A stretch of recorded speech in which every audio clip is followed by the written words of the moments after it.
Let us go to the book of Ezekiel. Chapter number 22, we're going to read verse number 23 up until 26, and then the Lord is going to do as well.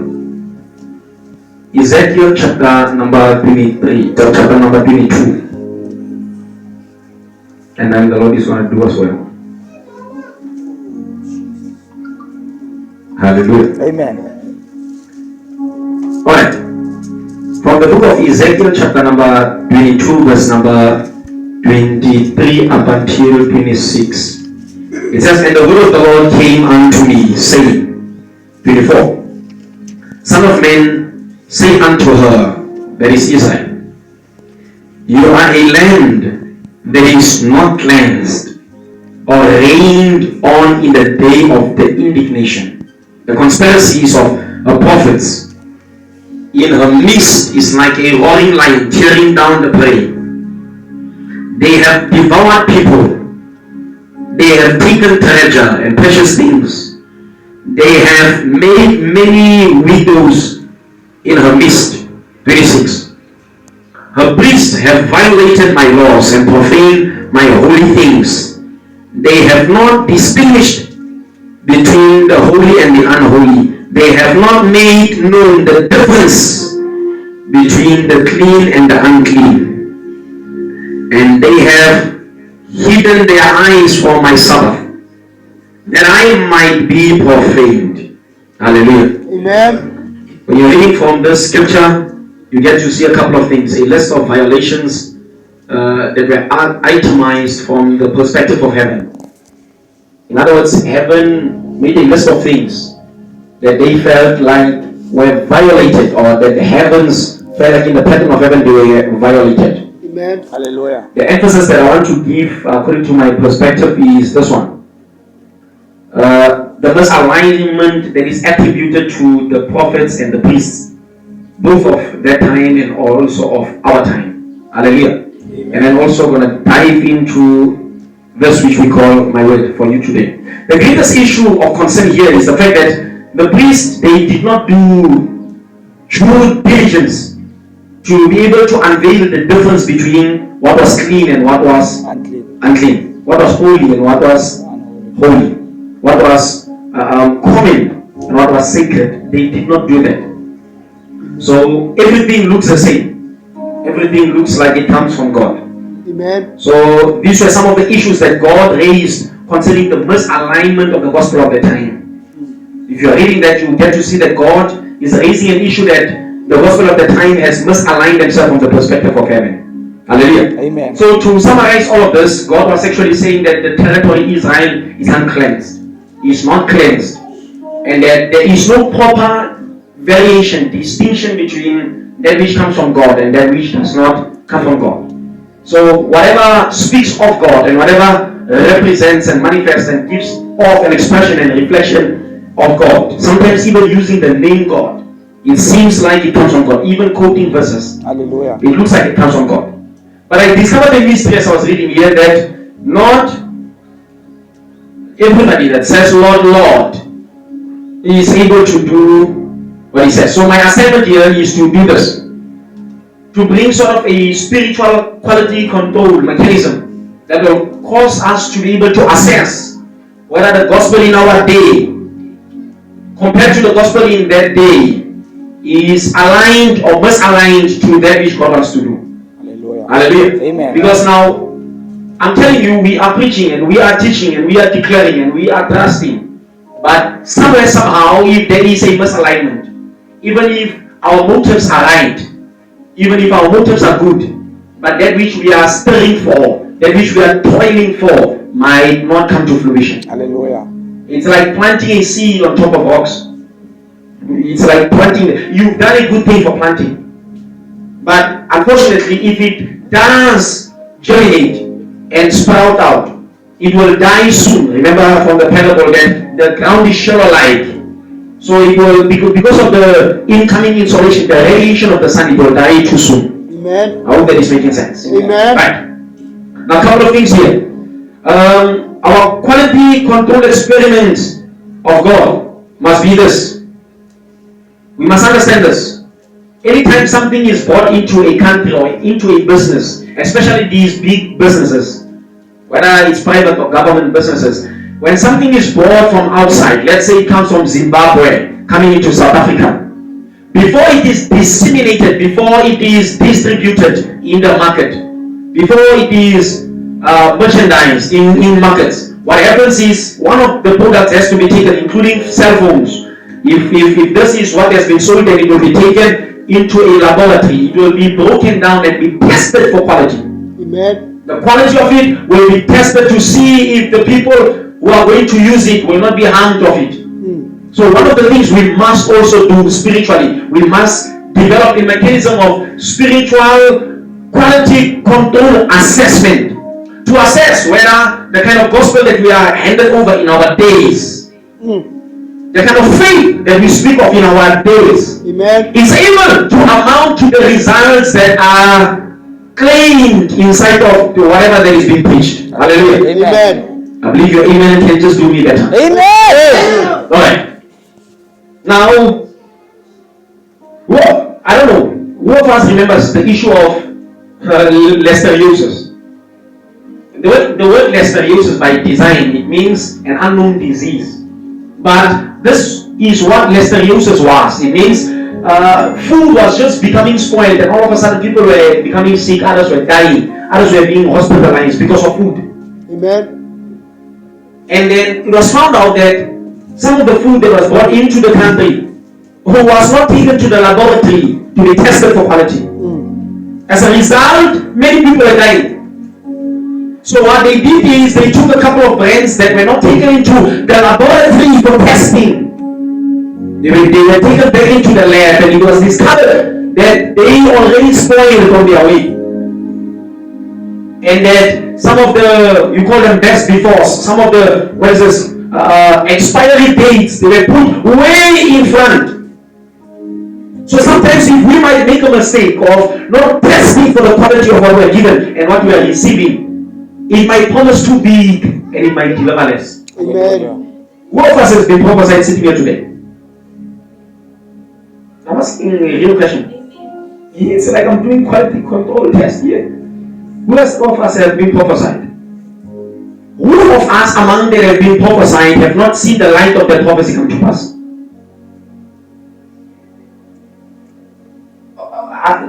Let me try it in John. Who of us have been prophesied that certain things are going to happen by now? Or whether we misunderstood it and we calculated that it is coming. And where we are at now, we begin to realize that it is not yet coming to pass, or it has not been brought to manifestation. Hallelujah. Now what that does spiritually, it allows us not to be able to separate what comes from God and what does not come from God. Hallelujah. I realize if I don't take it a couple of spiritual grades below it will be too complicated. Alright.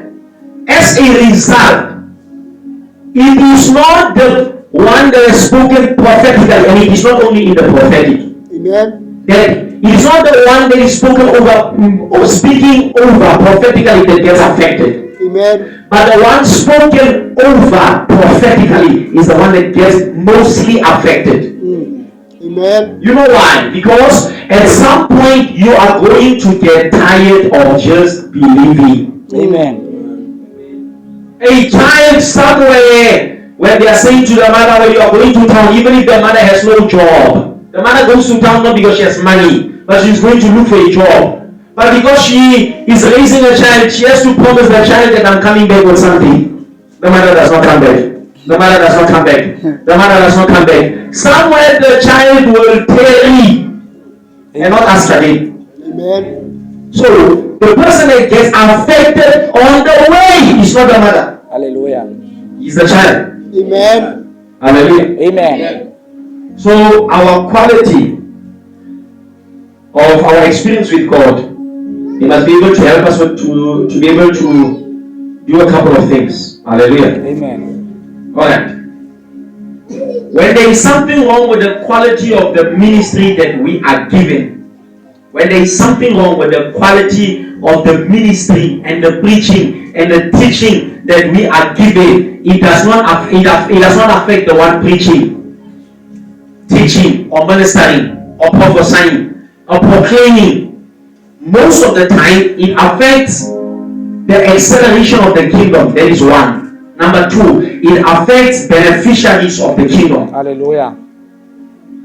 By design, all of us seated here today, we were supposed to be beneficiaries of the kingdom. Hallelujah. But how it was given to us, it has caused us to become resenters of the kingdom. We insist now in coming to church and in praying because somehow we believe that what has been announced, the season of it is to come. But question, how many times do you postpone what is already true? Hallelujah. Amen. You've been told 2019, this should happen over your life. Somewhere you believe that the season of 2019 will be postponed in 2020. It has not happened. Amen. Now it is 2021. You are forced to pull down a cargo of prophecies that have not come to manifestation, causing your spirit man to be heavy. Amen. Of even pursuing the God that speaks of the future things. Hallelujah. Not that God cannot manifest things in the future, Amen. but that the quality of the gospel, the ministry, the teaching, and the preaching, the prophecy will be given. If it is not tested properly in the laboratory, then we are not going to be proper recipients. Hallelujah. Even if something was meant for us, there is a mechanism of how to receive it. Hallelujah. Alright. Let us take that in. Hallelujah. Amen. I promise one thing.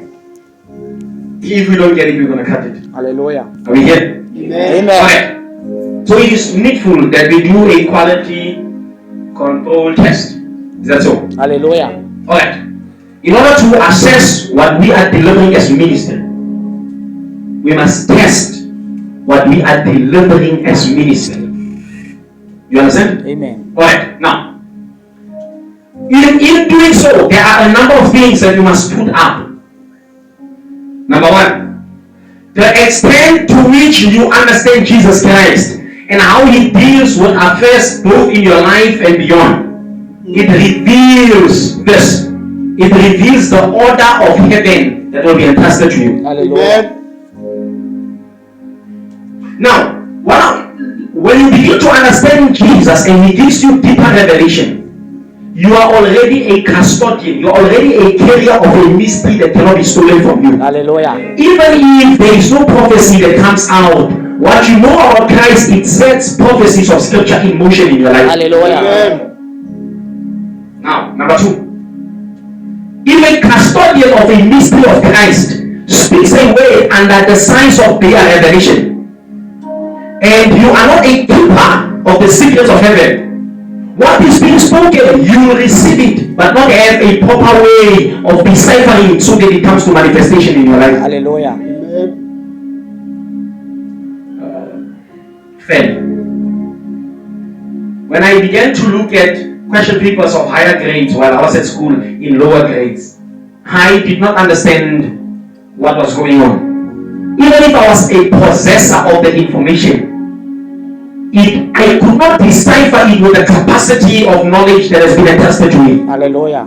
But as I graduated in knowledge, I saw flexibly how to penetrate through what I couldn't penetrate through. Hallelujah. Now that means if something is being spoken, there is a way of setting its laws into motion. Hallelujah. Amen. There is a way of causing it to come to pass in your life.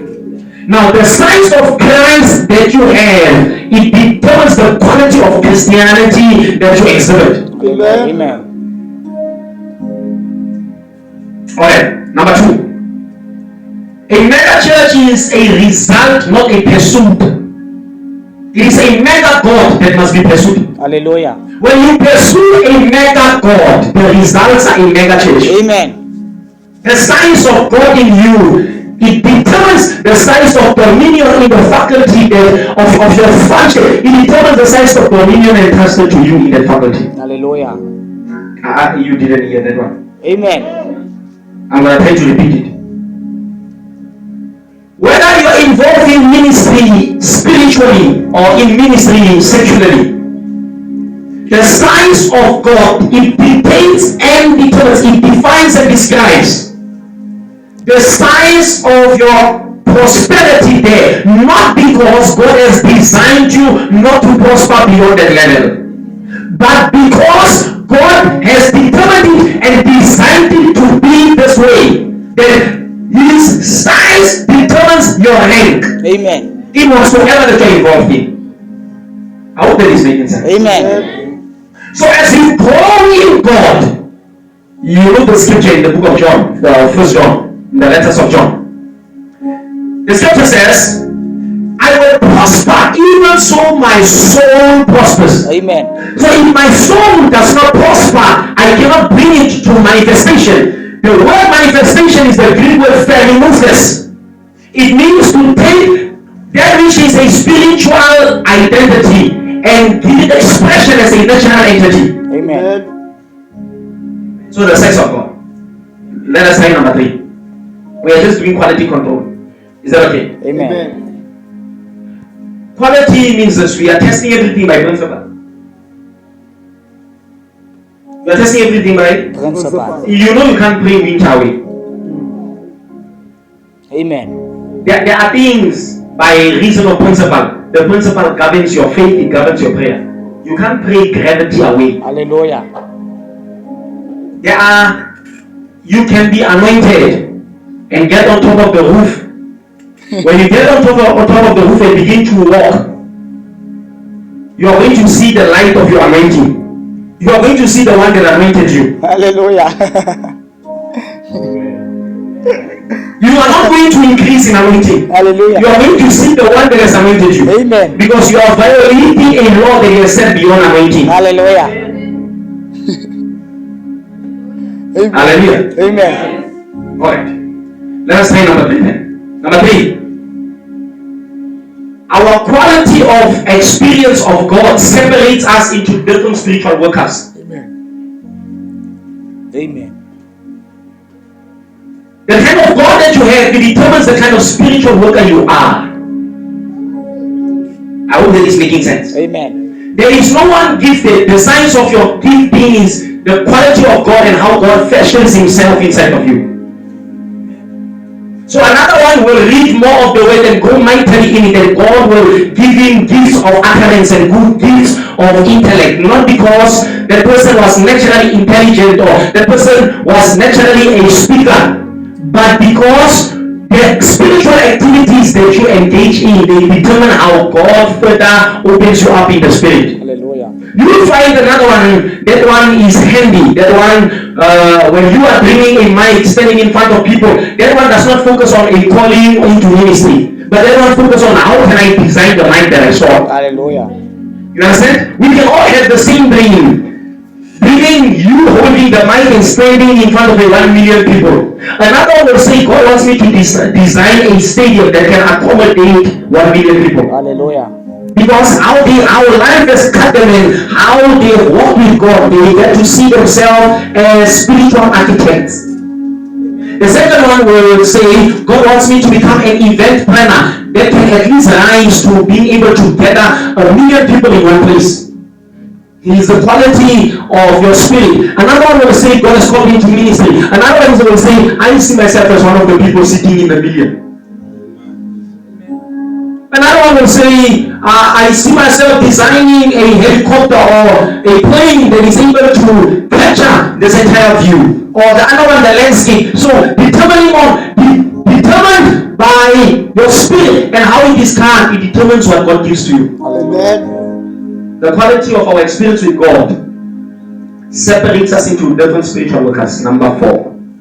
Everything that God gives to us for every spiritual work is to satisfy the demand of God at that level. You didn't get that one. Because you didn't get that one, I'm going to try to explain it again. Everything that God gives you as a spiritual worker, it is to satisfy the demand of God at that level of your life. Hallelujah. Amen. There are other people, God cannot trust them with as simple as 1,000 rand. Not because God does not trust them, but because they do not know the demand of God at the level of being trusted with 1,000 rand. So God, before He gives, wants to check, can you satisfy the demand? You understand? Somebody, God wants to trust somebody with a business idea, but there is a demand of God that is not properly understood by people who function in business. Yesterday, I met one of the people that are business people. I said to them, do not over-reason this. When God calls you into ministry, especially, and also extends you secularly into business, it is normally to satisfy the demand of God in that. Now, when you begin to arise and begin to consider the business itself more important than God, He begins to separate. Hallelujah. And whatever God gives you, when He moves away from it, you cannot carry it on yourself. Amen. Do you understand? This is just quality control. So God gives you something that if you no longer need it, you'll fall apart. Hallelujah. Amen. And if you consider that thing more important than it will still fall apart. Have you ever tried to work on something that was given to you so easily, but you work on it hard? Amen. It means the one that gave you so easy is no longer there. Hallelujah. Quality control testing number 4. Okay, number 5. This is why before God promotes a man, He kills him. Amen. If God promotes a man, God has to kill that man. Amen. Yesterday I was going to do a funeral. I got into the taxi. I'm telling the person I'm going to send her. The person says, no, God, get in. I get in, the person takes a different road. The person goes to town with me. Now I realized at that place I was very, very, very angry, and I was trying to do breathe-in exercises. So if I was not dead at that level, I would have spoken against her. I said, God, let us vehicle never move again. I said, because you're wasting my time, let me not move again. If I was, you understand, before God promotes a person, He kills a person. Hallelujah. You know why? Because you become a famous gospel artist and go back to alcohol. Alcohol is not the problem. The issue is you have communicated and distributed God in a tangible, recognizable anointing. When that happens, people will be in awe. They will have a negative viewing of how it happened that you minister with anointing, but still you look like the devil. Amen. Quality control. You understand? Amen. So if you want to be quickly promoted, you say, God kill me. Amen. Hallelujah. I've not seen somebody preach for promotion more than Jesus Christ. Or Apostle Paul. Give me 40 lashes minus 1. Like Peter, do not crucify me like my master. He says crucify me, but not like my master. Amen. So the promotion comes by sentencing. You understand? Quality control. If we are going to control the quality of the things that we are given, then we are able to capture and tell God at a higher level. 6. Anything you do not die to, you cannot have. Amen. Anything you do not die to, you cannot have. You must die to the car. Before God gives you the grace of travel, He wants you to, become like the person who lives in the desert, dig for water underground. So I've seen people, before God raises them, those people, they will walk for years. You know why? Because they have died to the vehicle. They removed the vehicle from part of their ministry as a need. And therefore, now God, when He wants to promote them, He gives them the vehicle. Hallelujah. Amen. Alright. A couple of more things. 7. If you are a clown, you can never be trusted on a clown.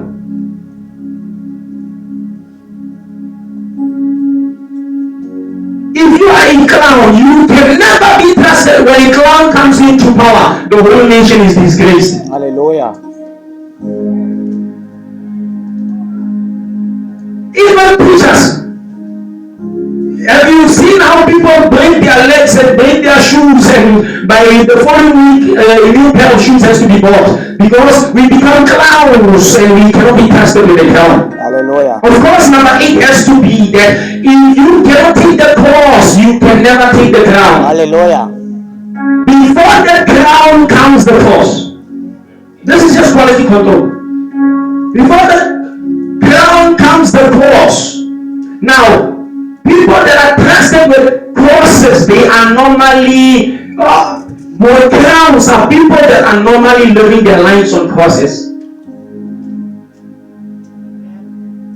Alright, number 10.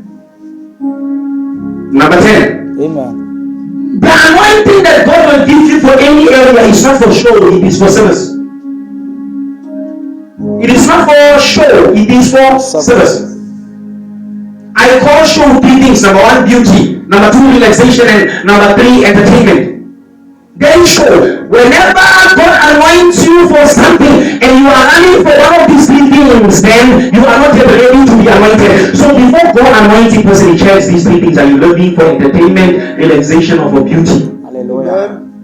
God is afraid that when he allows somebody to tithe, you are going to buy a suit. So he does not anoint. He allows people not to tithe. By design, every person is a giver. Do you know by design every person is a giver? Amen. I figured out that by design every person is a giver. I've seen people who have nothing make something. Naturally, when somebody wants to give, they don't, it's not about what they have. It's just who they give to. Because they give according to the measure of grace. I discovered that there you can be taken to a restaurant by a millionaire and you still pay for your meal. Amen. And yet to another one, he finds it a privilege or she finds it a privilege to pay. By design, every person is a giver. But people are wise, they don't want to become wasters when they give. Hallelujah. But now here is quality control. The reason why people come to a true ministry, a ministry of life, and not give, is because they are not seeing the difference between the ministry of life and the ministry of death that they come from. Hallelujah. Some people have given themselves to a point of spiritual abuse. But when now they are supposed to give because of spiritual use, they think that these two are the same. Hallelujah. Amen. It is one of the people that told me here in the ministry, that told me the ministry that they come from, they were giving 1,000 rands every month to maintain the television channel that was running in Lesotho. Somebody here in the church today. The television channel is running in Lesotho, they say, radio station is running in Lesotho. Then every branch, people have to give 1,000 rand each to maintain those things. You understand? By design, everybody is a giver. Hello? Amen. Don't worry, your email will just come now. Amen. So the pulpit is not for impress, it's for impact. Hallelujah. Church is not for impress, it is for impact.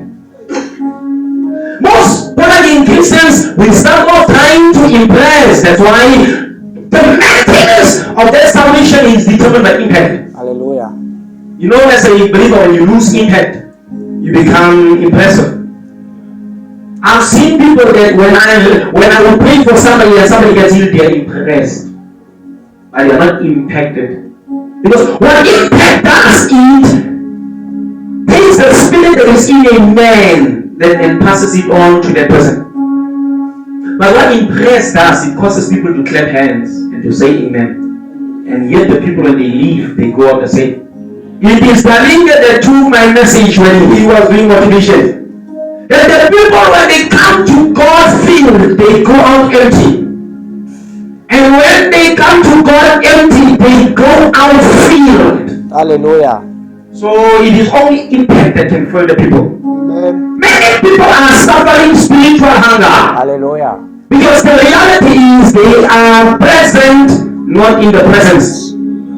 It is possible to be in a meeting such as this that I have called, but understanding that the one that has called it higher than me, he might not be in his meeting. Job chapter number 2 verse 1 says, and God called a meeting in heaven. He has a tendency by design to call meetings in heaven. Oh my God. So we must not only be in service, we must also be in spirit. Amen. Quality control.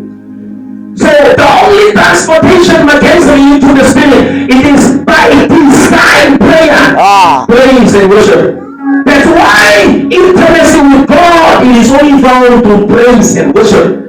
Now it happens in the heart. When it does not happen in the heart, the person cannot be found inside. Hallelujah. Because the only way to vibrate on the same frequency as the Holy Ghost is by praise, prayer, and worship. No, it must be intense. It must be intense. It must be intense. It must be intensive. It must be something that causes a religious spirit to be flexible. It must be something that causes a broken heart to be healed. Something that causes an ununderstanding mind to begin to apprehend and comprehend. Why? Because the only way to test whether somebody is praying is by seeing its results. Hallelujah. Amen. The true test of praise and worship is seeing the results. The true test of everything that we do in God and for God and through God and with God, it is seeing the results. Whatever does not have results is the same as somebody has not done it. No. It is the northern wind that stirs away the rain. Hallelujah. When it is about to rain and there's a wind from the north, it will stir away the rain. It is versatility that causes an activity to amount as to futility. Oh my God, you listen. When you are passive, even if you seem to be active, you will not get results. Hallelujah. Hallelujah. Amen.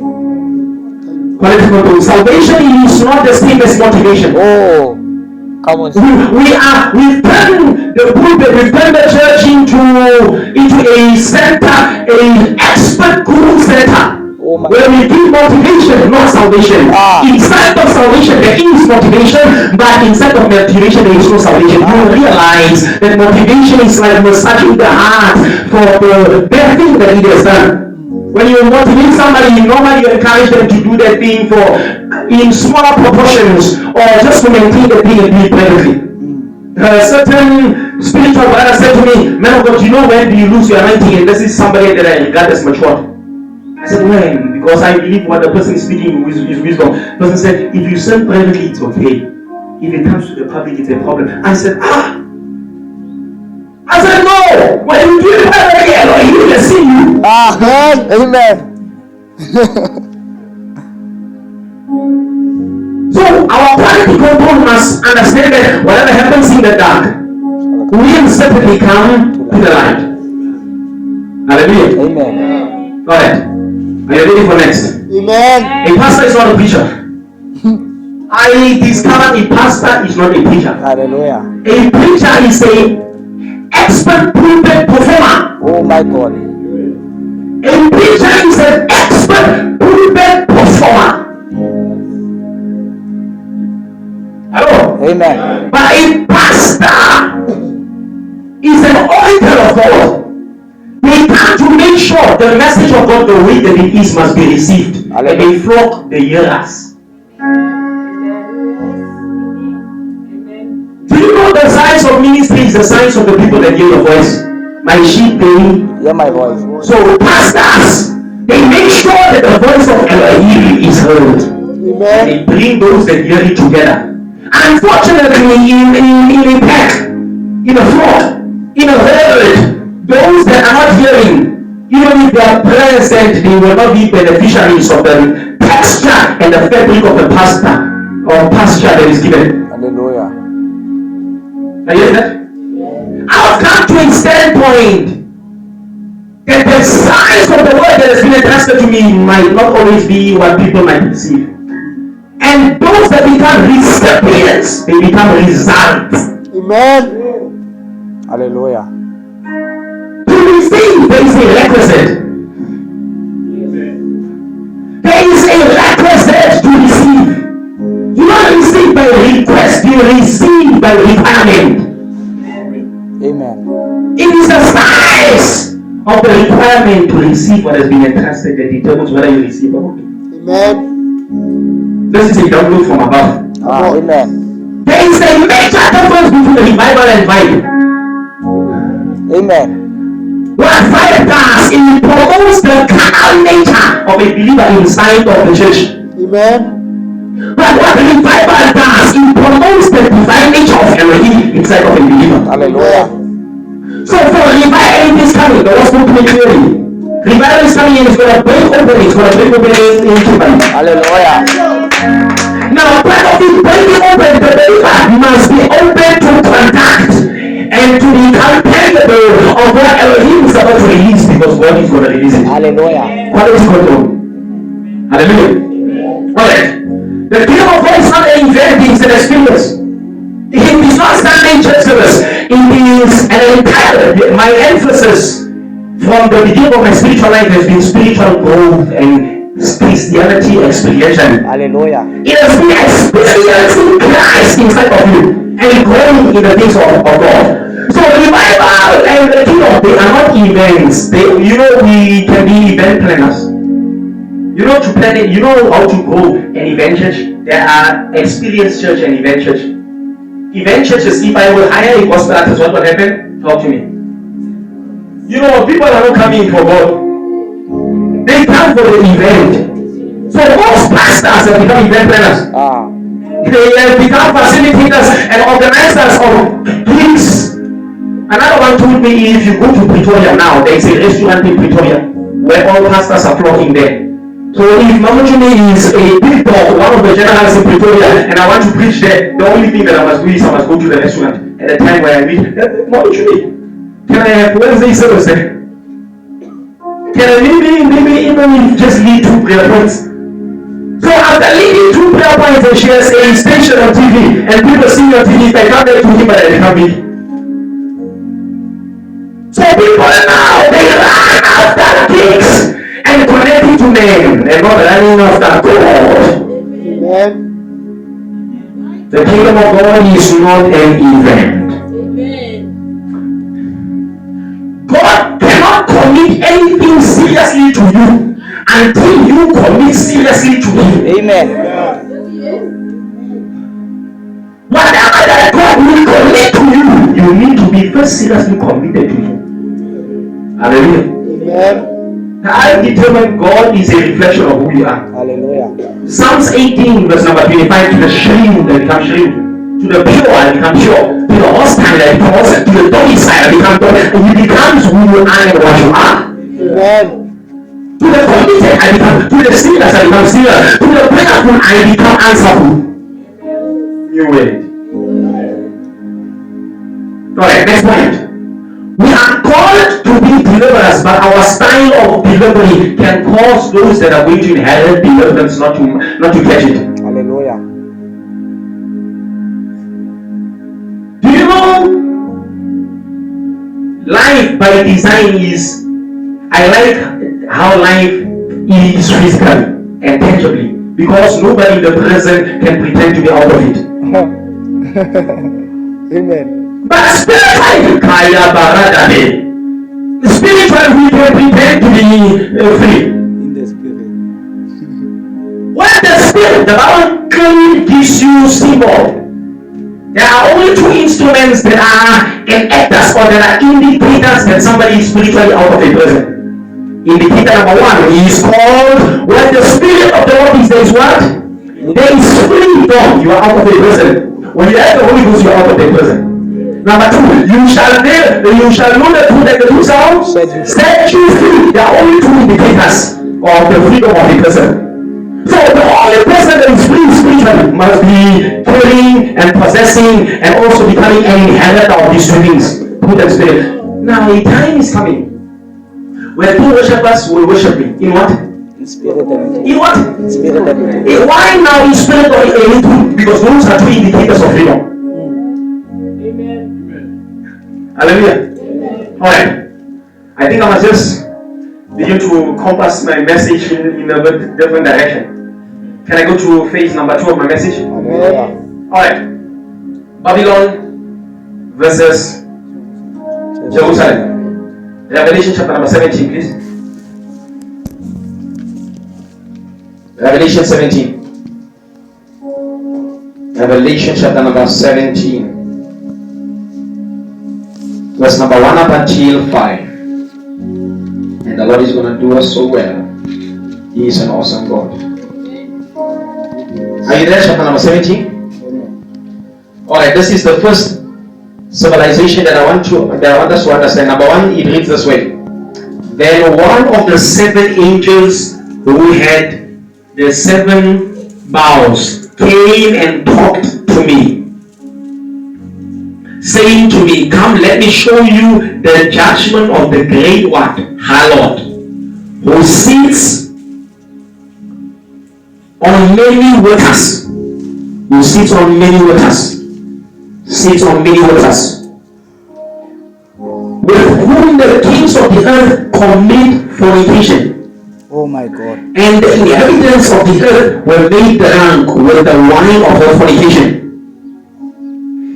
And he carried me in the spirit into the wilderness. Into what? Into the wilderness. And I saw a woman sitting on a scarlet beast, which was full of names of blasphemy, having 7 heads and 10 horns. The woman was arrayed in purple and scarlet, and adorned with gold and precious stone and pearls, having in her hand a golden cup full of abomination and the filthiness of her fornication. Number 5. And on her head a name was written, Mystery, Babylon the Great, the mother of harlots, and of the abomination of the earth. Oh my God. There was the name written. So the second fabric of the civilization that I want us to show us is from the book of Revelation chapter 21, and then we quickly gonna do an intelligence exercise. Chapter 21, if you are there. Verse number 10 up until 12. I don't wanna read too many verses. 10 to 12. Alright. And he carried me away in the spirit, and a great and a high mountain, and showed me the great city, the holy Jerusalem, descending out of heaven from God, having the glory, having the glory of God. And her light was like the most precious stone, like a jasper stone, clear as crystal. Also, she had a great and a high wall with 12 gates, and with 12 angels at the gates, and the names were written on them, which were the names of the 12 tribes of the children of Israel. If you will just do a quick intelligence study on this, you will understand these are 2 irreconcilable civilizations. These are 2 irreconcilable. You can't bring these 2 worlds together. Both of them are spiritual civilizations. And I want to quickly show you something.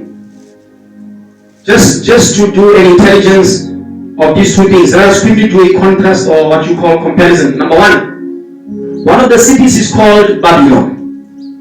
The other one is called the New Jerusalem. Now, Babylon is an expression. The New Jerusalem is also an expression. In other words, both of them represent something.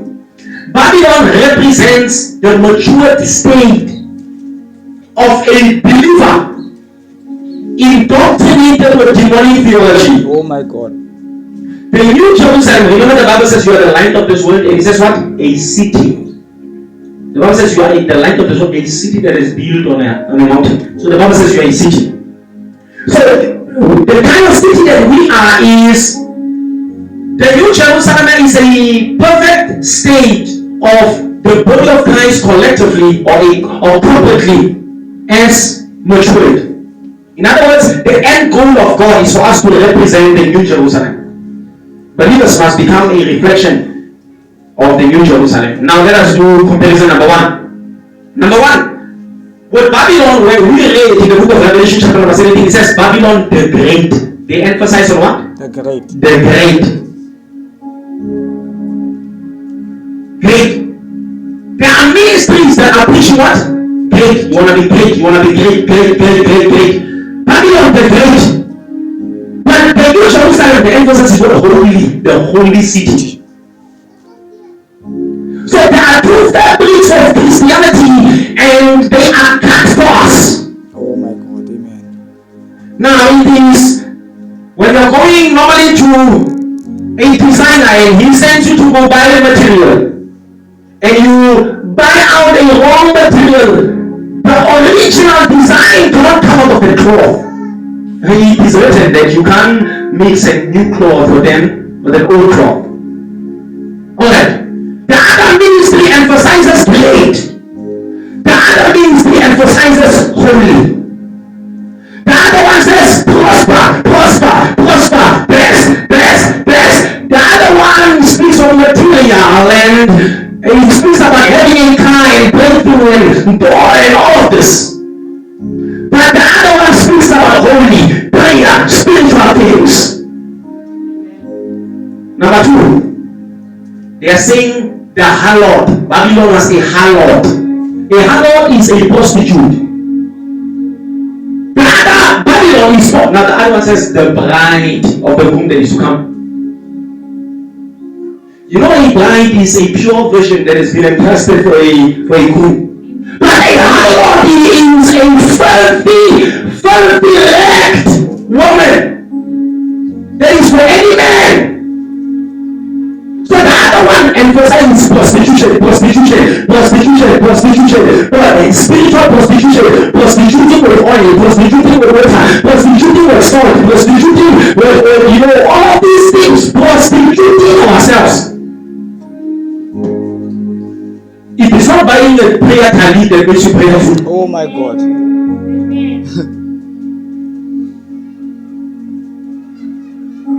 It is not having a shofar, the horn of a ram, that means that you are able to sound a trumpet and alarm the voice of Zion. No!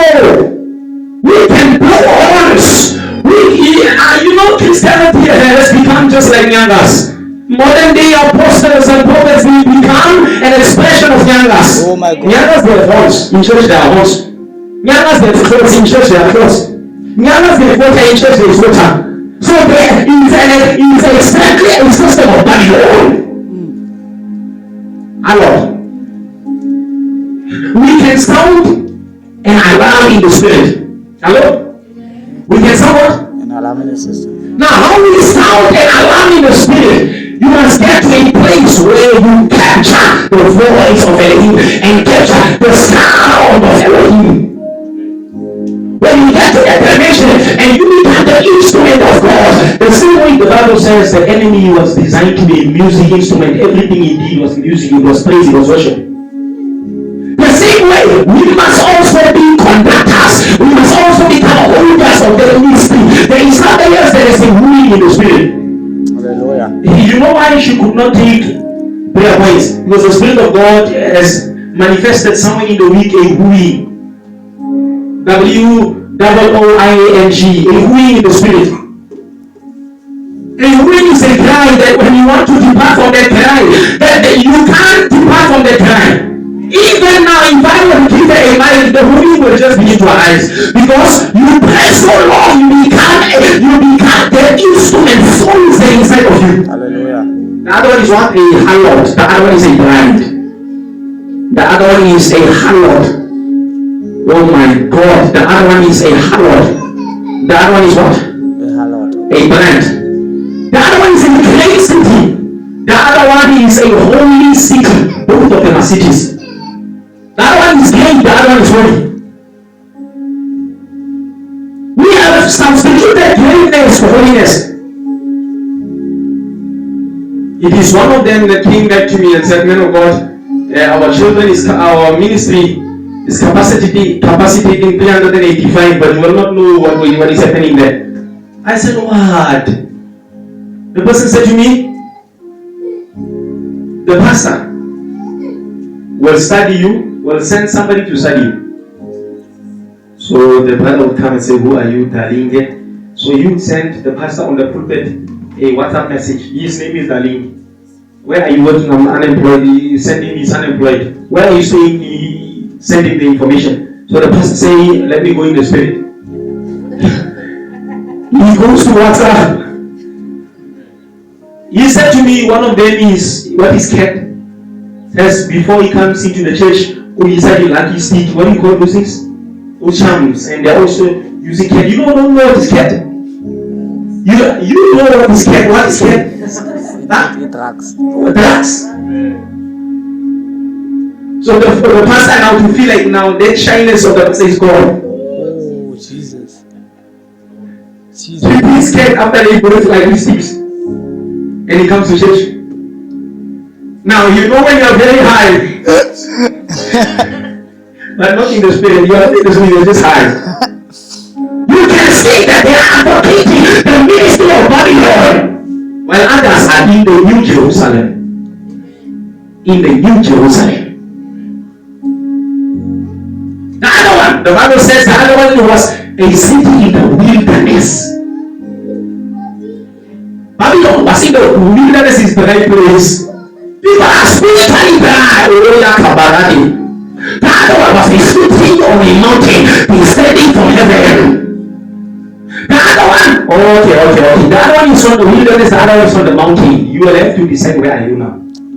God called Moses to where? The mountain. Not the wilderness. But yet to go through the wilderness to get to the mountain. It means by design the life of Moses was in Babylon. And yet to ascend to the New Jerusalem. God is saying that we must arise to the center of what he is on earth. He is on a mountain, not in the wilderness. The other one was instituting upon the earth. The other one descended from heaven. The other one was upon A city. the emphasis was earthly things. The other one was emphasis was heavenly things. Heavenly. So I'm just doing a quality control testing. All of us in here today, I just want to start off with something. All of us, we are preachers. All of us, we are. Alright. Now, the reason why I'm saying that we are preachers is to help us to understand the quality of our lives. That whatever we do, living, serving, speaking, we are ministering. When somebody decides, I'm going to wear a coat, you are a minister of Babylon.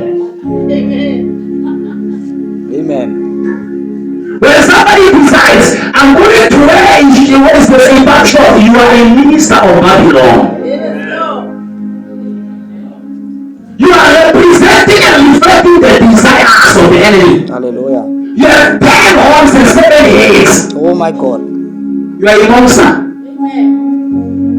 Jesus is the master, the devil is a monster. The expression of Babylon and Jerusalem, they are captured in 2 ways in the Garden of Eden. Have you seen them in the Garden of Eden? The other one is called the tree of life.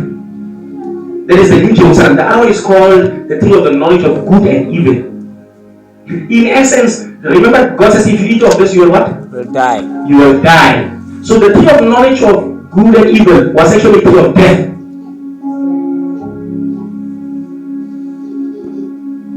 God did not want men not to know, but God did not want men to experience evil. Men knew evil intellectually, but God did not want men to experience evil, because whatever they should experience, you have to fight it to the grave.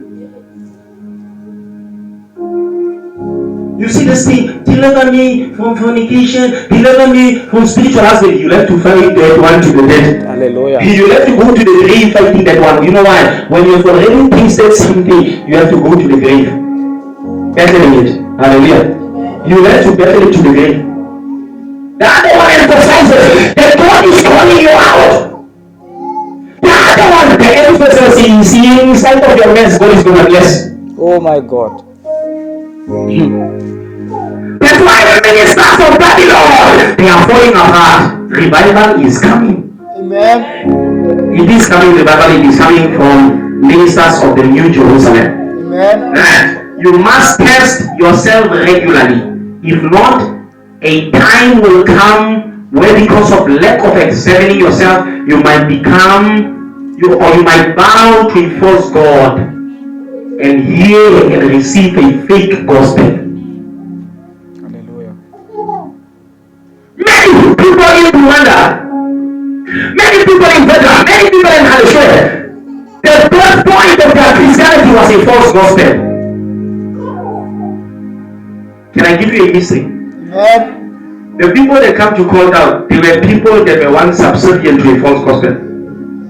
That's why Elohim said to me, I am like Moses. My calling is a combination of Moses and Paul. Did you understand? Now, because of the pastor and the family of the gospel and the God that we used to bow to, it becomes almost difficult. But there is a difference. I want to face in my third message. There's a difference. Amen. There is a difference. There is a Difference. Alright. You must, like I said, test yourself regularly. Am I still with God? And some of us, the test wakes up every day. When you find yourself on a bottle, the bottle is the matter. It is already telling you, you are not with Elohim, you are a minister of Babylon.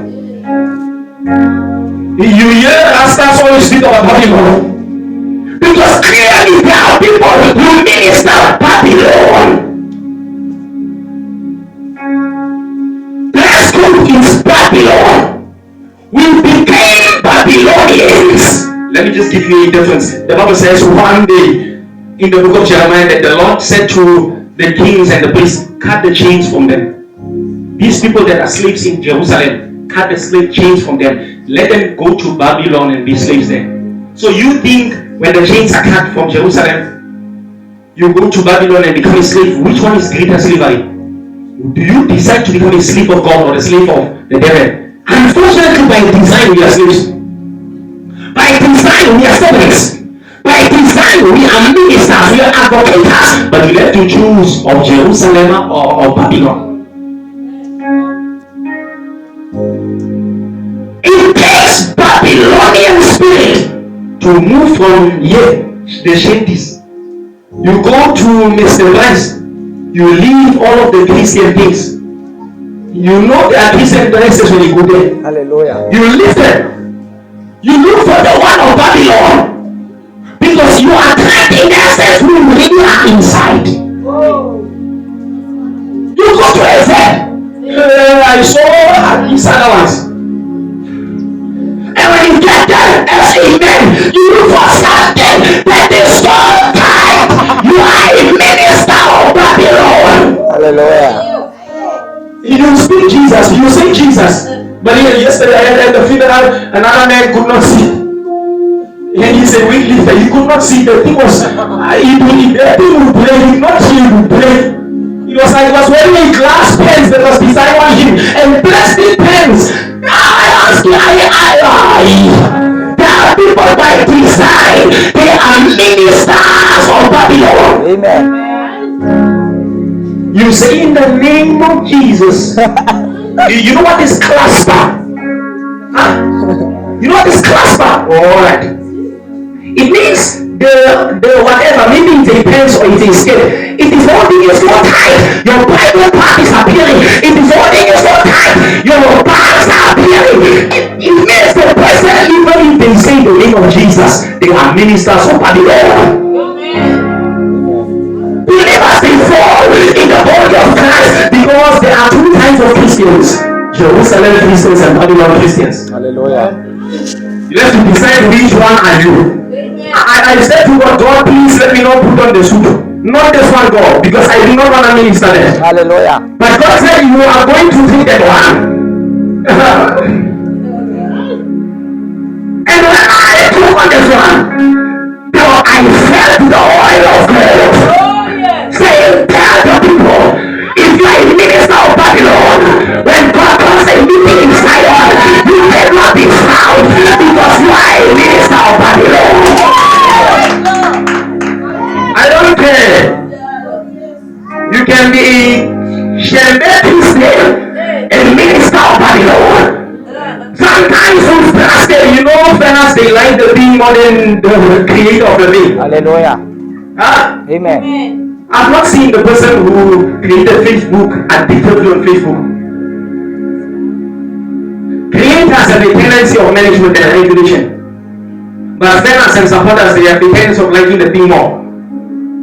It's like you've not seen Chiefs players with badges of Chiefs everywhere. I better say change because I am excited. You've not seen persons everywhere.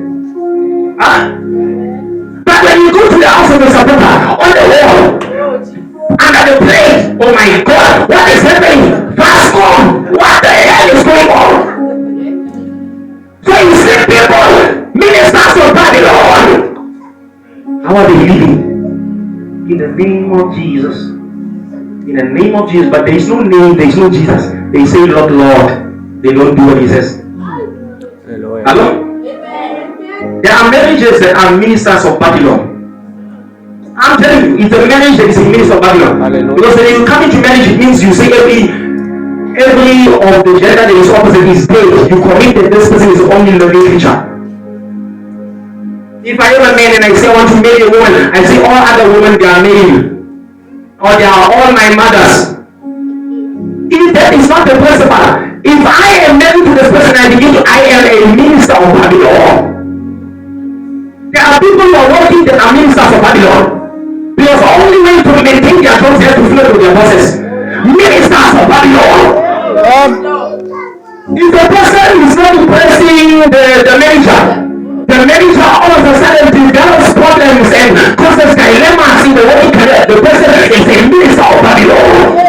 Amen. There are people who don't want to use vaccination but to maintain their employment, they have to use it. They are ministers of Babylon. Take me deeper. Take Take me deeper. Take me deeper. Take me deeper. Alright. Take me deeper. In the Garden of Eden, it represented life and death. So the proof of your ministry as a person is testing for life or death. There is a difference between somebody says Jesus and life comes out, and somebody says Jesus, nothing happens. The true test of your ministry is whatever that you're doing is in giving life. Hallelujah. Ministry of life versus ministry